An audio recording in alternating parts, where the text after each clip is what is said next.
ఆఖరి కథనం. ఎంతవరకు ఈ యాత్ర, ఎన్నాళ్ళ వరకు ఈ విహారం?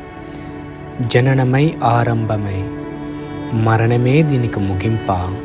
శిశువుగా ఈ భువినికి తాకిన నుండి ఈ పరుగుల ప్రపంచంలో పోరాటం చేసే వరకు ఆకట్టుకునే బంధాలు, అసహించుకునే జీవితాలు, సంతోషాన్ని పంచే స్నేహాలు, ఆనందాన్ని అందించే ఆత్మీయులు, వెన్నెపోటు పొడిచి వక్రబుద్ధులు, సమస్యను తెచ్చే శత్రువులు, వేచియున్నది దేనికోసమో తెలియని వింత మనస్తత్వాలు, గడియలో మార్చే గమ్యస్థానాలు, మరణమైపోతున్న ఏమి సాధించామో తెలియని విఘాత జీవులు, జననముతో ఆరంభించాము కాబట్టి మృత్యువుతో ముగింపు పలకాలనుకున్న నినాదాలు.